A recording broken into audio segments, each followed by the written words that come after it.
삼성전자가 이번 1분기에 영업이익 57조 원을 찍었습니다. 무려 57조요. 이게 얼마나 큰 숫자냐? 작년 한 해 동안 번 돈이 43조였는데요. 근데 올해는 단 3개월 만에 그거를 넘겨버린 겁니다. 하루에 6,400억씩, 1시간당 265억씩 돈이 들어온 셈인 건데, 여기서 진짜 중요한 건요, 이 숫자 자체가 아닙니다. 지금 미국 월가랑 국내 증권가에서 나오고 있는 이야기가 하나 있어요. 다가오는 2027년 이 삼성전자가 엔비디아를 제낀다는 말입니다. 이게 진짜로 가능한 건지 이번 영상 통해서 그 이야기를 드려볼 거고요. 먼저 이 57조라는 숫자가 어디서 나온 건지부터 봐야겠죠. 삼성전자 전체 매출이 133조인데 영업이익이 57조면은 이익률이 43%입니다. 이 제조업에서 영업이익률이 43%다. 이건 거의 있을 수가 없는 불가능한 숫자입니다. 보통 잘 나간다 하는 제조업 이익률이 15에서 20%면 대단하다 이런 소리를 듣거든요. 근데 무려 43%라는 거는 뭔가 이게 구조적으로 완전히 특수한 상황들이 벌어졌다는 뜻이겠죠. 그리고 그 특수한 상황의 정체가 바로 반도체입니다. 57조 중에서 반도체 부문, 그러니까 DS 부문이라고 하는데요. 여기서만 약 50조를 벌었어요. 그리고 그 중에서도 D램 하나에서만 41조 이상의 수익이 나온 걸로 분석이 됩니다. 직전 분기 작년 4분기에 DS 부문 이득이 16조였는데요. 한 분기 만에 3배가 됐다는 거. 이게 어떻게 가능한 걸까요? 여기서 알아야 될 개념이 하나 있는데 반도체 산업은 공장을 짓는데 수십조 원이 들어갑니다. 그리고 그 비용은 물건을 팔든 안 팔든 매달 나갑니다. 이 감가상각비라고 하죠. 그래서 제품 가격이 어느 선을 넘는 순간 그때부터 추가로 파는 물건은 거의 전부가 이득으로 남게 됩니다. 이거를 고정비 레버리지라고 합니다. 그래서 쉽게 말씀을 드리자면요. 이 손익 분기점만 넘어가면은 가격이 상승할수록 이득이 폭발적으로 늘어나는 구조라는 거고, 거기다가 예전에 물건 안 팔릴 때 이 장부에 적어놨던 손실들, 이게 가격이 오르면서 다시 이득으로 돌아오는 효과까지도 겹쳐버렸습니다. 근데 이걸 가능하게 만든 진짜 핵심이 하나 더 있습니다. 올해 2월 10일 삼성전자가 세계 최초로 HBM4를 양산해서 출하하기 시작을 한 건데요. HBM이 뭐냐? 이 고대역폭 메모리라고 해가지고 인공지능 반도체에 들어가는 아주 비싼 고급 메모리입니다. 일반 D램이랑은 가격 차이가 몇 배씩 나거든요. 삼성이 이걸 경쟁사보다 먼저 내놓게 되면서 가장 비싼 제품을 가장 먼저 대량으로 팔기 시작을 한 거죠. 이게 50조짜리 실적의 실질적인 원동력이었습니다. 근데 여기서 끝이 아니었어요. 이번 분기에 D램이랑 낸드 가격이 전분기 대비 90%에서 95% 올랐습니다.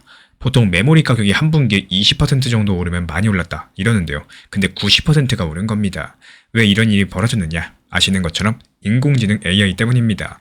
전 세계 빅테크 기업들이 AI 데이터 센터 짓겠다고 앞다퉈서 투자를 하고 있는데, 그러다 보니까 삼성전자가 만드는 D램과 낸드의 60%를 이 AI 관련된 기업들이 전부 다 싹 가져가고 있습니다. 없어서 못 팔 정도인데 여기서 문제가 뭐냐? 공장에서 만들어낼 수 있는 양은 정해져 있다는 거죠. 거기다 삼성이나 SK 하이닉스 같은 업체들이 돈이 더 많이 남는 HBM 생산에 공장 능력을 집중을 하다 보니까요. 일반 서버나 PC에 들어가는 범용 메모리는 공급이 극도로 부족해진 거고, 그러니까 고객들이 앞으로 더 상승할 거다 이런 공포감에 물량을 확보하려고 미리 대량 주문들을 넣기 시작을 했어요. 이거를 패닉 바잉이라고 하는데 이 현상이 가격을 무려 90% 넘게 밀어 올려버렸습니다. 여기까지가 돈 이야기였고요. 이제부터가 진짜 소름 돋는 부분입니다. 지금 시장에서 가장 뜨거운 논쟁이 뭐냐? 인공지능 산업에서 돈을 가장 많이 버는 자리가 바뀌고 있다는 사실. 지금까지는 엔비디아였죠. GPU를 설계해가지고 파는 회사, 인공지능 붐의 최대 수혜자였었고 시가총액도 전세계 1위였고요. 근데 지금 그 자리가 흔들리고 있다는 분석이 나오고 있습니다. 왜 그런지 설명을 드리자면은 인공지능의 발전 단계를 크게 두 개로 나눌 수가 있어요. 이 처음에 학습 단계입니다. 엄청나게 많은 데이터를 넣어가지고 인공지능 모델을 만들어내는 과정이죠. 이때 동시에 어마어마한 계산을 빠르게 해야 되다 보니까 엔비디아 GPU의 연상 능력이 핵심이었습니다. 근데 지금은 어떨까요? AI가 이미 학습을 마쳤죠. 실제로 사람들한테 답을 해주는 단계로 넘어왔죠. 이걸 추론 단계라고 합니다. 예를 들어서 챗 GPT한테 질문하면 답이 나오죠. 그게 바로 추론 능력입니다. 추론 단계에서 계산 속도보다 훨씬 더 중요한 게 있어요. 엄청나게 많은 데이터를 메모리에서 꺼내가지고 프로세서한테 보내주는 속도, 이게 핵심인데 아무리 빠른 GPU가 있어도 데이터를 빨리 가져다 주지 못하면요, GPU가 놀게 되거든요. 이거를 메모리 월이라고 하는데요. 말 그대로 메모리 쪽에 벽이 생긴 겁니다. 이 병력 현상이 연산에서 메모리로 완전히 옮겨간 건데, 그래서 지금 인공지능 시스템을 만드는 데 드는 전체 비용에서 메모리가 차지하는 비중이 폭발적으로 커지고 있고, 엔비디아가 아무리 좋은 칩을 설계를 하더라도요, 그 옆에 붙는 HBM이 없으면 그 칩은 제 기능을 하지 못합니다. 결국에 부품을 대체할 수 없는 쪽이 협상력을 가지게 되는 거고, 그 자리에 지금 삼성전자가 올라서고 있다는 겁니다. 근데 여기서 더 중요한 거는 앞으로 삼성전자의 영향력이 더욱더 커질 거라는 사실이죠. 이 삼성이 가진 무기가 하나 있는데요. 전 세계에서 이거는 오로지 삼성전자만이 할 수 있는 게 있습니다. 메모리 칩도 만들고 파운드리라고 해가지고 남의 칩을 대신 찍어주는 거 이것도 하고 있고요. 이 칩들을 하나로 묶어주는 패키징 기술까지도 한 회사 안에서 전부 다 가지고 있습니다. 이걸 원스톱 턴키 솔루션이라고 하는데 이게 가능한 회사가 지구상에 삼성 하나밖에 없습니다. 엔비디아가 올해 3월 이 삼성전자 천안 패키징 공장에 실사를 나간 것도 이것 때문인데요. 차세대 인공지능 칩인 베라 루빈에 들어갈 HBM4를 안정적으로 받으려면 삼성이 필요하다는 뜻이겠죠. 그럼 이제 한번 숫자를 볼게요. 정말로 놀라운데요. 이 KB증권 분석에 따르면은 삼성전자의 올해 연간 영업이익 전망이 327조 원입니다. 그리고 엔비디아 영업이익 전망이 357조 원입니다. 차이가 30조밖에 안 나요.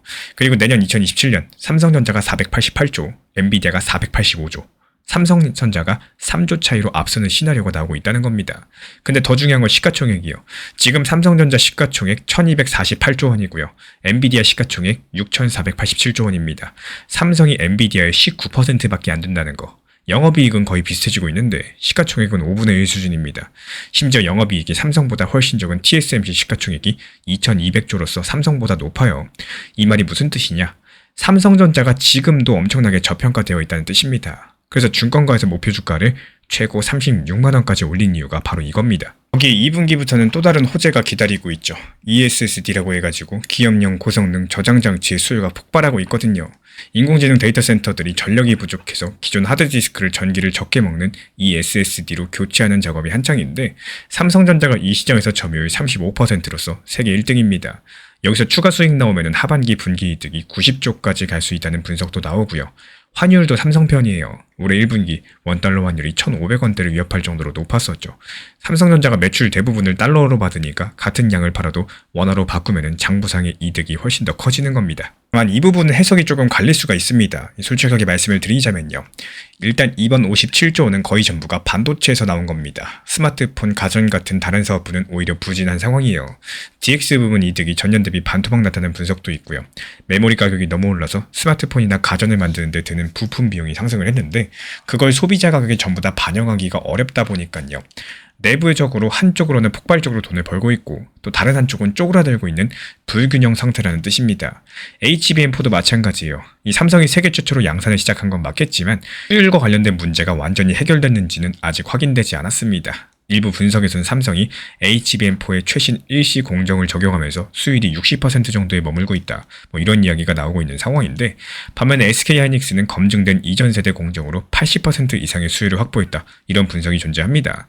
그래서 이 부분은 삼성이 공식적으로 수율을 공개하지 않았기 때문에 정확히 확인하기는 어려운 상황입니다. 그리고 2027년 엔비디아 추월 시나리오도 냉정하게 볼 필요가 있겠습니다. 이 전망은 D램 가격이 연간 250%씩 계속 오른다. 이런 전제 아래서 나온 건데 과거 반도체 역사를 보시면 이렇게 가격이 계속 오르기만 한 적은 없었습니다.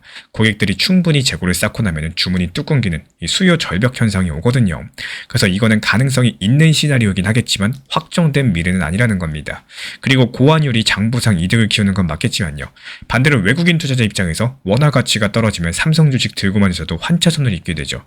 그래서 고환율이 길어지면 오히려 외국인 매도세가 크게 나올 수 있는 양날의 검이라고 볼 수가 있겠습니다. 그래서 저희 채널 차원에서 바라보는 관점은요. 이 삼성전자가 HBM4 시장을 혼자 독식하는 그림보다는 엔비디아가 삼성과 SK하이닉스 양쪽의 물량을 나눠주는 구조가 될 가능성이 높겠습니다. 엔비디아도 한 곳에만 의존하면 협상력이 약해지다 보니까요.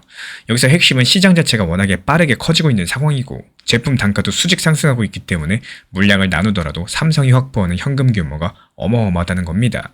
그 돈으로 공장 더 짓고 차세대 기술 투자하고 장비랑 소재들 싹쓸이하면서 후발업체가 따라올 수 없는 격차를 만드는 이 선순환에 들어갈 수 있다는 게 증권가의 핵심적인 논리겠죠. 그래서 이 시나리오가 맞는지 틀리는지를 판단할 만한 신호도 있어요.